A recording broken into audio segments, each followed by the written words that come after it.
I'm so excited. I'm really excited. Just 8 months after the PlayStation 5 launch, we have something like a solution to extend the internal storage capacity on the PlayStation 5. Just 8 months later.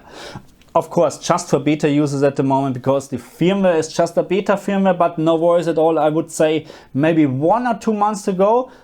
And this is available for everyone. Is this sarcasm, boss? What do you think, Tony?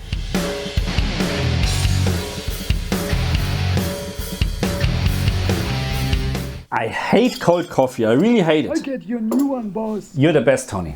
Okay, so let's start with this. And before you dislike this video because I'm bashing the PlayStation 5, yeah, please consider I love the PlayStation 5 controller. Okay, I really love it. But what Sony has done with the storage solution on their PlayStation 5, it's a joke against when you compare this with the Xbox Series X. That's my opinion and I will not change it. Sony has to change their internal storage solution or how they handle all of this, then I will change my opinion. But so far, the Xbox Series X is, in terms of the storage solution, external, internal, whatever, superior over the PlayStation 5. Full stop. I'm not changing my opinion. And also, this will not change my opinion just because Sony took 8 months to release a beta firmware. I don't even understand why we need a beta firmware. For what? This should be implemented on the PlayStation 5 since day one, as on the Xbox Series X. Is this just my opinion or not? So even I'm telling you right now, I'm not going to buy any SSD for any internal SSD for the PlayStation 5 or the Xbox Series X because it's just too expensive and I have no use for it. But there are probably many users out there, they're going to buy it. It's there, you can do it, go ahead. But I don't get it. Why is this not available since day one? What is the problem? I don't get it. This is such an easy task. Don't get me wrong. This is just, I need a new coffee. I really need a new coffee.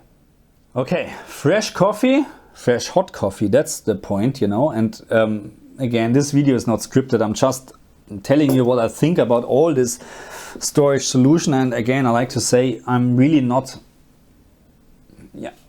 I'm not going to buy one, okay? Because I really don't have no use for it. But I like to talk about this, of course, and give you an idea what you can expect if you're going to buy one. And there are a couple of things what you have to consider. And one of the things are the dimensions from the SSD. So even you have installed the beta firmware, don't run and buy anything cheap or whatever. Really just inform yourself what you like to buy. Because just to maybe say, to save $50 or whatever, and you end up with a product which is not perfectly, I'm not even talking about the dimensions, but about reading speed and whatsoever, maybe overheating and stuff like that. We have to consider this. And I'm not going into too much details because there are so many different SSD out there with heatsink, without heatsink, and so on and so on.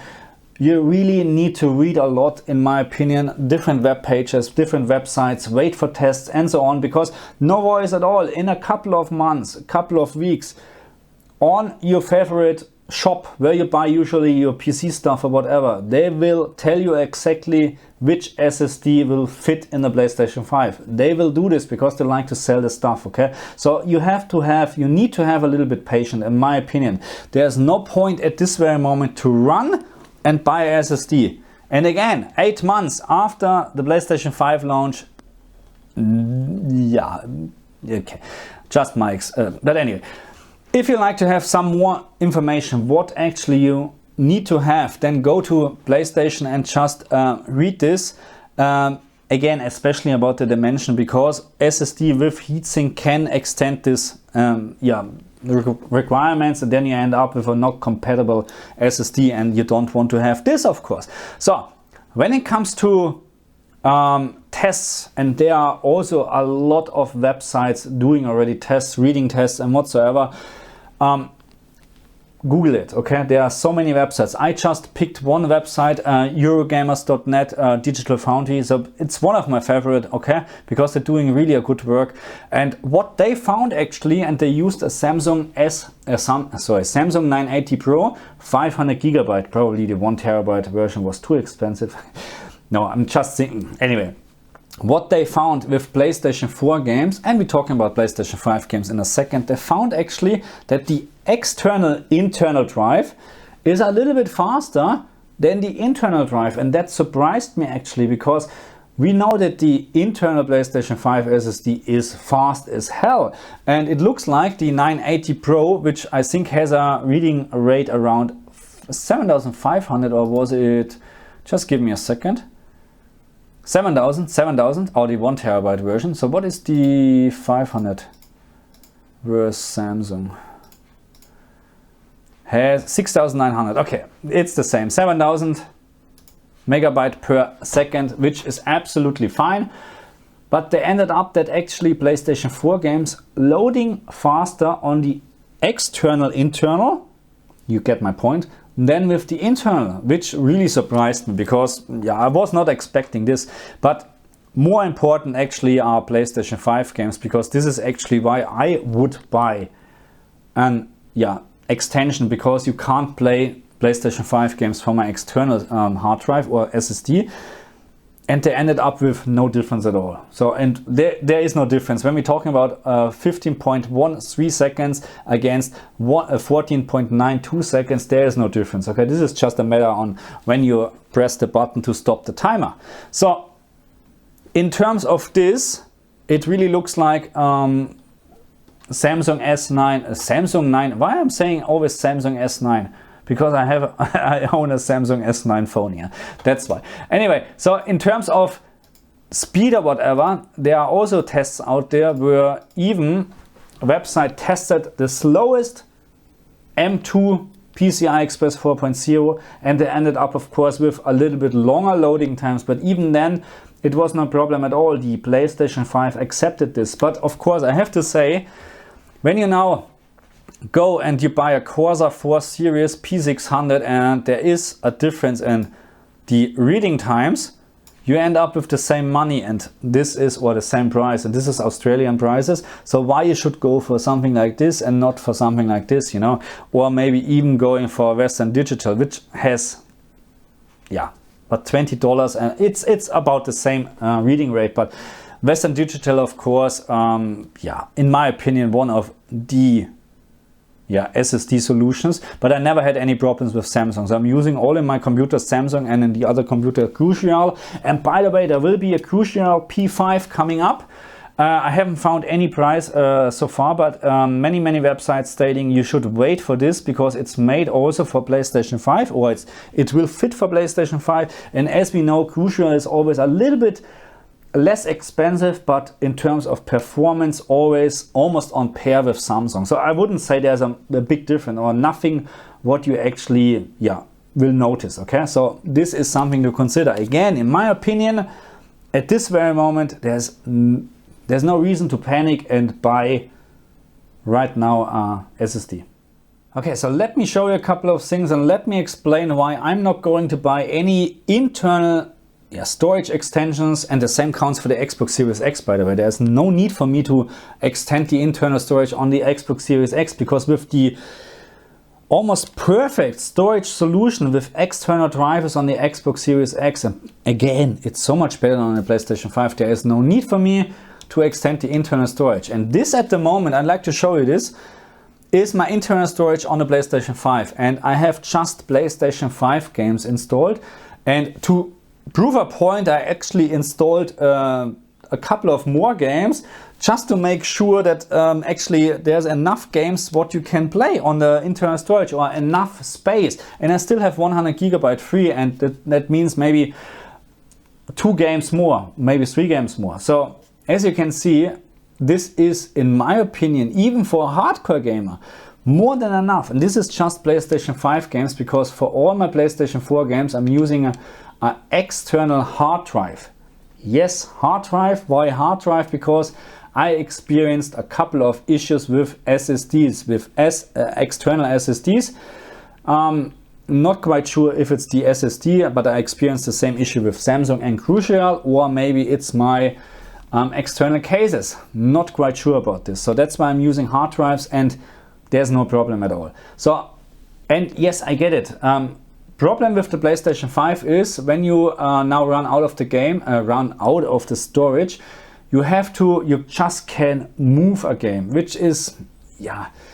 On the other hand, maybe it doesn't matter. If you copy or move at the end, you know, you like to have more space on the internal, you move a game and you have more space. That's how it works.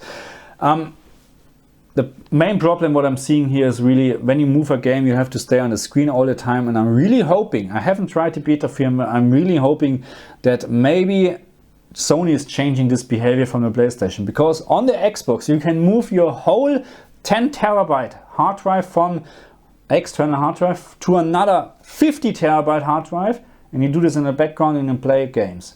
If you would do the same, first of all, it's not working on the PlayStation 5 because you just can connect one external hard drive. That's it. Not two, not three, as on the Xbox. But you have to stay the whole time on the moving screen when you do something. When you move a PlayStation 5 game from the internal storage to the external, you have to stay all the time in this menu. So that's a big issue.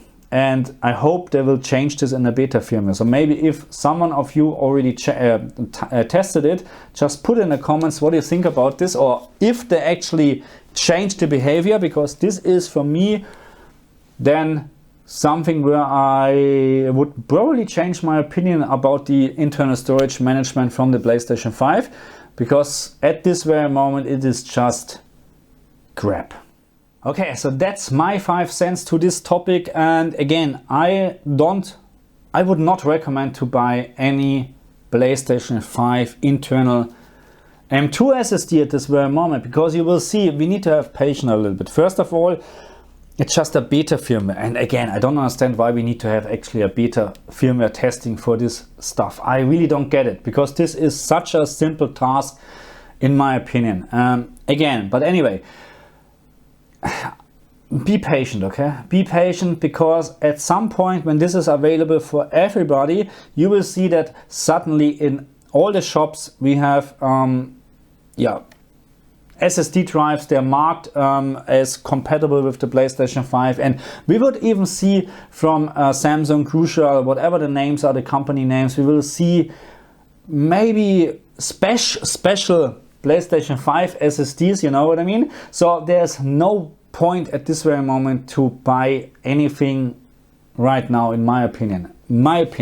And I really hope, and maybe some of you maybe tried the firmware already, the beta firmware, maybe they can tell me if Sony changed one of the biggest problem what I'm having with the storage management on the PlayStation 5, because again, compared to the Xbox Series X, this is not good at all, and I will show you what I mean. So if you like to move a PlayStation 5 game, and I'm not even talking about if move, or maybe you should have a copy here as well. I would prefer a copy as well, but let's keep it like this. Move is better than nothing. If you like to move this to an external storage, and now we're just moving 2 GB, we have to stay the whole time on the screen, the whole time.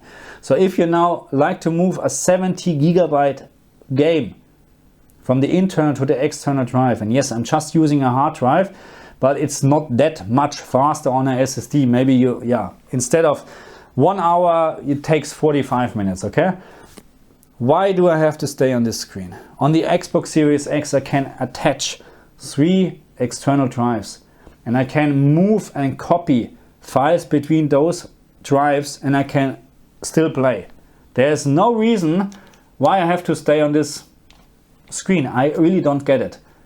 Just let me move this back, because I don't want to have any external or any PlayStation 5 game on my external drive. So again, just my 5 cents actually to this topic, and I'm looking forward for your comments. I'm really looking forward for people that already installed the beta firmware and they installed an internal drive, and maybe they can share their experience, how much they paid, how much, maybe what's the difference, is it worth it, and so on and so on. Because again, for me personally, it is not worth it, because I rather spend this money for new games, and I move my PlayStation 5 games to an external drive, because hard drives, 4 terabyte or whatever, you get 4 terabyte probably for $150 in an external case. So much cheaper, okay? So, but again, that's my opinion. I'm looking really forward for your comments, and I say thank you very much for watching this video. I see you guys next time. Bye.